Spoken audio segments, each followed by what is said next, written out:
ನಿಜವಾಗ್ಲೂ ಕೆಲವರ ಪರಿಸ್ಥಿತಿ ಇದು. ಸುಮ್ಮನೆ ಮನೆಯವ್ರ ಮೇಲೆ ಕೋಪ ಮಾಡ್ಕೊಳ್ಳೋದು, ಯಾರ ಜೊತೆಗೂ ಕೂಡ ಬೆರೆಯೋಕೆ ಇಷ್ಟಪಡದೇ ಇರೋದು, ಯಾರ ಜೊತೆನೂ ಕೂಡ ಜಾಸ್ತಿ ಮಾತಾಡದೇ ಇರೋದು, ಯಾವಾಗಲೂ ಕೂಡ ಒಂಟಿಯಾಗಿರೋಕೆ ಇಷ್ಟಪಡೋದು, ಒಂಟಿಯಾಗಿರೋದು, ಮೋಸ ಮಾಡಿದವ್ರ ನೆನಪನ್ನೇ ಪದೇ ಪದೇ ಮಾಡ್ಕೊಳ್ಳೋದು, ಕಣ್ಣೀರನ್ನ ಹಾಕೋದು.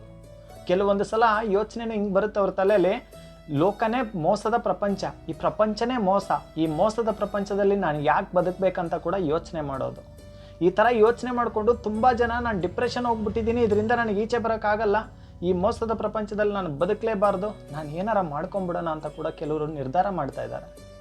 ಆದರೆ ಅಂಥವ್ರಿಗೆಲ್ಲ ನಿಮ್ಮ ನೋವು ಅರ್ಥ ಆಗಲ್ಲ ಅಂತಲ್ಲ, ಅಂಥವ್ರಿಗೆಲ್ಲ ನಾವು ಒಂದು ಪುಟ್ಟ ಮಾತನ್ನು ಹೇಳೋದಕ್ಕೆ ಇಷ್ಟಪಡ್ತೀನಿ, ಕೇಳಿಸ್ಕೊಳ್ಳಿ. ಈಗ ನೀವು ಇದ್ದು ಇಷ್ಟೊಂದು ಜೀವಂತ ಶವವಾಗಿ ಬದುಕ್ತಾ ಇದ್ದೀರಲ್ಲ, ಈ ನೋವು, ಈ ಕಣ್ಣೀರು, ಈ ಕೊರಗೆ ಅವರಿಗೆ ಅರ್ಥ ಆಗ್ತಿಲ್ಲ ಅಂದಾಗ ನೀವು ನಾಳೊಂದಿನ ಸತ್ತೋದ್ರೆ ಅರ್ಥ ಮಾಡ್ಕೋತಾರಾ? ಖಂಡಿತ ಇಲ್ಲ. ಇವಾಗ ಹೆಂಗಿದ್ದಾರೋ ಅದಕ್ಕಿಂತ ಜಾಸ್ತಿ ಖುಷಿಯಾಗಿರ್ತಾರೆ ಅವರು. ನಿಮ್ಮ ಪ್ರೀತಿನ, ನಿಮ್ಮನ್ನು ಕಾಲು ಕಸವಾಗಿ ನೋಡ್ಕೊಂಡು ಇನ್ನೂ ಬಿಂದಾಸಾಗಿರ್ತಾರೆ. ಆದರೆ ನೀವು ಡಿಪ್ರೆಷನ್ ಹೋಗಿಲ್ಲ, ಇದನ್ನು ಅರ್ಥ ಮಾಡ್ಕೊಳ್ಳಿ. ಮೊದಲು ಅದನ್ನು ತೆಗೆದುಬಿಡಿ, ನಾನು ಡಿಪ್ರೆಷನ್ ಹೋಗ್ಬಿಟ್ಟಿದ್ದೀನಿ, ಅದರಿಂದ ಈಚೆ ಬರೋಕ್ಕಾಗಲ್ಲ, ನನಗೆ ಬದುಕಲೇಬಾರ್ದು, ಬೇಡ. ನೀವು ಒಂದು ವೇಳೆ ಏನಾರ ಅಂಥವ್ರ ನೆನಪಲ್ಲಿ ಏನಾರ ಸತ್ತೋದ್ರೆ ನೆಮ್ಮದಿ ಸಿಗುತ್ತಂತ ಆ ಥರ ಏನಾರು ತಪ್ಪು ನಿರ್ಧಾರವನ್ನು ನೀವು ಮಾಡಿದ್ರೆ, ಸತ್ಯವಾಗ್ಲೂ ಹೇಳ್ತೀನಿ ಕೇಳಿಸ್ಕೊಳ್ಳಿ, ನಿಮ್ಮ ಆತ್ಮ ಕೂಡ ನೆಮ್ಮದಿ ಸಿಗದೆ ಅಳ್ತಾ ಕಣ್ಣೀರಾಗ್ತಾ ಓಡಾಡುತ್ತೆ ಅವ್ರು ಮಾಡೋದನ್ನೆಲ್ಲ ನೋಡಿಕೊಂಡು. ಖಂಡಿತವಾಗ್ಲೂ ಹೇಳ್ತಾ ಇದ್ದೀನಿ ನಾನು. ಅದಕ್ಕೋಸ್ಕರ ನಾನು ಹೇಳ್ತಾ ಇದ್ದೀನಿ, ಇನ್ಮೇಲೆ ನೀವು ಸಾಯ್ಬೇಕನ್ನೋ ನಿರ್ಧಾರವನ್ನು ಮಾಡಬೇಡಿ. ನಿಮ್ಮ ನೋವು ಅರ್ಥ ಆಗುತ್ತೆ, ಆಯಿತಾ? ನಾನು ಹೇಳೋದು ಒಂದೇ, ಸಾಯ್ಬೇಕನ್ನೋ ನಿರ್ಧಾರವನ್ನು ಬಿಟ್ಟು ಅಂಥವ್ರಿಗೆ ದೇವರೇ ಉತ್ತರ ಕೊಡು, ನಾನು ಬದುಕಬೇಕು, ನಾನು ತುಂಬ ನಿಯತ್ತಾಗಿ ಪ್ರೀತಿ ಕೊಟ್ಟಿದ್ದೆ, ಅದಕ್ಕೆ ಮೋಸ ಮಾಡಿದ್ರು ಅವರು, ಎಲ್ಲರೂ ನನ್ನ ಒಂಥರ ಹುಚ್ಚರ ಥರ ನೋಡ್ತಾ ಇದ್ದಾರೆ, ಬಟ್ ನನಗೆ ಈ ಗುಂಗಿಂದ ಈಚೆ ಬರೋಕ್ಕಾಗ್ತಾಯಿಲ್ಲ, ವಿಪರೀತ ತಲೆಭಾರ, ಊಟ ಮಾಡೋಕ್ಕೂ ಮನಸ್ಸಿಲ್ಲ, ಟೀ ಕುಡಿಯೋಕ್ಕೂ ಮನಸ್ಸಿಲ್ಲ, ಕಾಫಿ ಕುಡಿಯೋಕ್ಕೂ ಮನಸ್ಸಿಲ್ಲ, ಏನೋ ಮಾಡಬೇಕಲ್ಲ ಅಂತ ಮಾಡ್ತಾ ಇದ್ದೀನಿ, ಯಾರ ಜೊತೆಗೂ ಕೂಡ ಸೇರೋಕ್ಕೆ ಇಷ್ಟ ಇಲ್ಲ, ಸುಮ್ಮನೆ ಕಣ್ಣೀರು ಹಾಕೋದು, ಒಂದು ಕೋಣೆಯಲ್ಲಿ ಸೇರ್ಕೊಂಡ್ಬಿಡೋದು ರೂಮಲ್ಲಿ ಹೋಗಿ. ಈ ರೀತಿ ಪರಿಸ್ಥಿತಿ ತುಂಬ ಜನ ಹೆದರ್ಸ್ತಾ ಇದ್ದೀರಂತ ಅಂದರೆ, ಇವತ್ತಿಂದ ನಾನು ಬದುಕಬೇಕು, ಅವ್ರಿಗೆ ನನ್ನ ಬೆಲೆ ಗೊತ್ತಾಗಬೇಕು, ಇಂಚಿಂಚಾಗಿ ಗೊತ್ತಾಗಬೇಕು, ತುಂಬ ನಿಯತ್ತಾಗಿ ಪ್ರೀತಿ ಕೊಟ್ಟಿದ್ದೆ ಅವ್ರಿಗೆ, ನಾನು ಎಷ್ಟು ಹಿಂಸೆನ ಪಟ್ಟನಲ್ಲ ಅದಕ್ಕಿಂತ 10 ಪಟ್ಟು ಜಾಸ್ತಿ ಅವ್ರು ಪಡಬೇಕಂತ ಬದುಕಿ. ಈ ಹಠ, ಈ ರೋಷ, ಈ ಛಲ ಇರಲೇಬೇಕು ಈಗಿನ ಕಾಲದಲ್ಲಿ. ನೀವು ಇಷ್ಟು ಮುಗ್ಧರಾದರೆ ಇಲ್ಲಿ ಬದುಕೋಕ್ಕಾಗಲ್ಲ.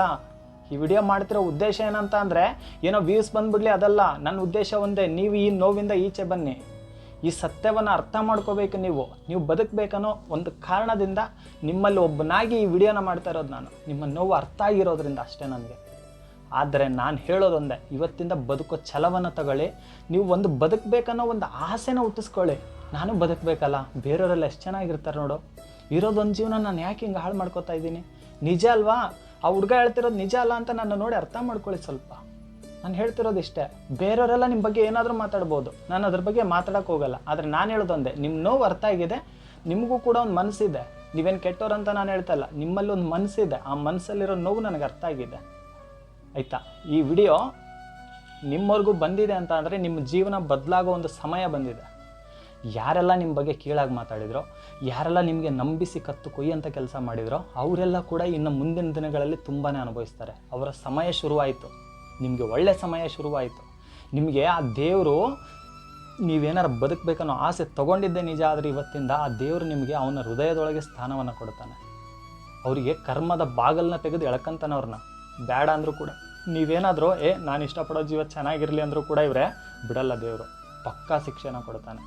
ಅದೆಲ್ಲವೂ ಕೂಡ ನೋಡಬೇಕಲ್ಲ, ನೋಡ್ದಂಗೆ ನಾನು ಸತ್ತೋಗ್ಬಿಡ್ಬೇಕು, ಏನಾರು ಮಾಡ್ಕೋಬೇಕಂದ್ರೆ ಆಗುತ್ತಾ?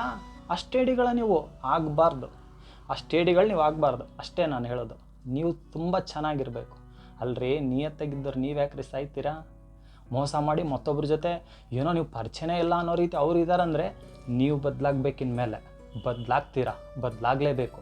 ನಿಮ್ಮಲ್ಲಿ ಒಂದು ಹೇಳ್ತಾ ಇದ್ದೀನಿ, ಮನಸ್ಸು ಸ್ವಚ್ಛವಾಗಿದೆ ಅಂದರೆ ಖಂಡಿತವಾಗ್ಲೂ ಕೂಡ ಒಂದು ಸ್ವಲ್ಪ ನೀವು ಹೌದಲ್ಲ ಇವನು ಹೇಳ್ತಾ ಇದ್ದಾನೆ ಬದುಕೋಣ ನಾನು ಕೂಡ ಅಂತ ಇವತ್ತಿಂದ ಮನೆಯವ್ರ ಜೊತೆ ನಗ್ನಗ್ತಾ ಇರೋಕ್ಕೆ ಪ್ರಯತ್ನ ಪಡಿ, ನಗ್ನಗ್ತಾ ಇರೋಕ್ಕೆ ಪ್ರಯತ್ನ ಪಡಿ. ನನಗೋಸ್ಕರ 2 ತುತ್ತು ಊಟ ಮಾಡಿ, ನನಗೋಸ್ಕರ 2 ತುತ್ತು ಊಟ ಮಾಡಿ ಸಾಕು. ಇವತ್ತಿಂದ ಖಂಡಿತ ದಿನೇ ದಿನೇ ದಿನೇ ದಿನೇ ನಿಮ್ಮ ಜೀವನ ಬದಲಾಗ್ತಾ ಬರುತ್ತೆ. ನೀವೆಷ್ಟು ಕಣ್ಣೀರು ಹಾಕಿದ್ರಲ್ಲ, ಎಷ್ಟು ಕೊರಗಿದ್ರಲ್ಲ, ಊಟ ನಿದ್ರೆ ಬಿಟ್ಟು ಜೀವಂತವ ಶವವಾಗಿ ಬದುಕಿದ್ರಲ್ಲ, ಇದಕ್ಕಿಂತ 10 ಪಟ್ಟು ಜಾಸ್ತಿ ಅವ್ರು ಅನುಭವಿಸೋದನ್ನ ನೋಡ್ತೀರಾ. ನೋಡಲೇಬೇಕು.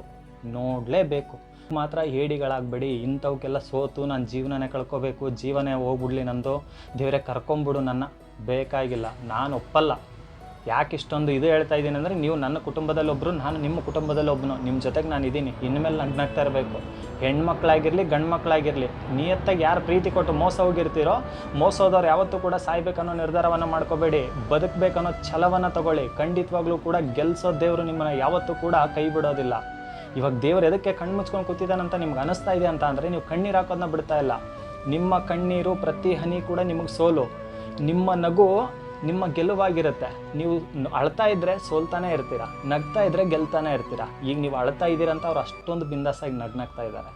ಯಾವಾಗ ನೀವು ನಗೋಕ್ಕೆ ಶುರು ಮಾಡ್ತೀರೋ ಅವಾಗ ಇಂಚಿಂಚಾಗೂ ಕೂಡ ಕಣ್ಣೀರು ಹಾಕ್ತಾರೆ ಅವರು. ನಿಮ್ಮ ಕಣ್ಣು ಮುಂದೆನೇ ತೋರಿಸ್ತಾನೆ ದೇವರು. ನಾನು ನಂಬೋ ದೇವರು ಖಂಡಿತವಾಗ್ಲೂ ಕೂಡ ನಿಮ್ಗೆ ಒಳ್ಳೇದು ಮಾಡೇ ಮಾಡ್ತಾನೆ. ಇದೆಲ್ಲವೂ ಕೂಡ ಏನೋ ಒಂದು ವರ್ಷಾನುಗಟ್ಟಲೆ ಆಗಲ್ಲ, ಒಂದು ವಾರದಲ್ಲಿ ವ್ಯತ್ಯಾಸ ನೋಡ್ತೀರಾ. ನೀವು ನೋಡಿದ ಮೇಲೆ ನನಗೆ ಕಮೆಂಟ್ ಮಾಡಿ, ಒಂದೇ ವಾರದಲ್ಲಿ ನೋಡ್ತೀರಾ. ಆದರೆ ನಾನು ಹೇಳೋದೊಂದೇ, ಟೈಮ್ ಸರಿಯಾಗಿ ಊಟ ಮಾಡಬೇಕು. 2 ತುತ್ತು ದಿನ ನನಗೋಸ್ಕರ ಅಂತ ತಿಂದ್ಬಿಡಿ, ನಿಮಗೋಸ್ಕರ ಬೇಡ ಬಿಟ್ಟಾಕಿ, ನನಗೋಸ್ಕರ ಅಂತ 2 ತುತ್ತು ಊಟ ಮಾಡಿ, ಟೈಮ್ ಸರಿಯಾಗಿ ನಿದ್ದೆ ಮಾಡಿ, ಕಣ್ಣೀರು ಹಾಕೋದನ್ನ ಬಿಟ್ಟು ಫೀಲಿಂಗ್ ವಿಡಿಯೋಸ್ನ ನೋಡೋದು ಬಿಟ್ಟು ಇನ್ಮೇಲೆ ಕಾಮಿಡಿ ವಿಡಿಯೋಸ್ನ ನೋಡೋದು ಮಾಡಿ, ಮನೆಯವ್ರ ಜೊತೆ ನಗ್ನಾಗ್ತಾ ಇರೋ ಪ್ರಯತ್ನ ಪಡಿ. ಎಲ್ಲರಿಂದ ದೂರ ಉಳಿತಿದ್ರಲ್ಲ, ಇನ್ಮೇಲೆ ನಾನು ನಿಮ್ಮ ಜೊತೆಗೆ ಚೆನ್ನಾಗಿರ್ತೀನಿ ಅಂತ ಒಂದು ಖುಷಿಯಿಂದ ಒಂದು ಮಾತು ಹೇಳಿ ಮನೇಲಿ. ಅವರು ಕೂಡ ನಿಮ್ಗೆ ಎಷ್ಟು ಸಪೋರ್ಟಾಗಿ ನಿಲ್ತಾರೆ ಅಂತ ನಿಮಗೆ ಗೊತ್ತಾಗುತ್ತೆ. ಸೊ ಇನ್ಮೇಲೆ ನಿಮ್ಮ ಜೀವನ ಅಕ್ಷರಶಃ ಸತ್ಯ ತುಂಬ ಚೆನ್ನಾಗಿರುತ್ತೆ. ಇನ್ನು ಮುಂದೆ ಜೀವನ, ಆ ಉತ್ತಮವಾದ ಜೀವನವನ್ನು ಖಂಡಿತವಾಗ್ಲೂ ಕೂಡ ಯೋಗ್ಯತೆ ಇಲ್ದಿರೋರಿಗೋಸ್ಕರ ಹಾಳು ಮಾಡ್ಕೋಬೇಡಿ.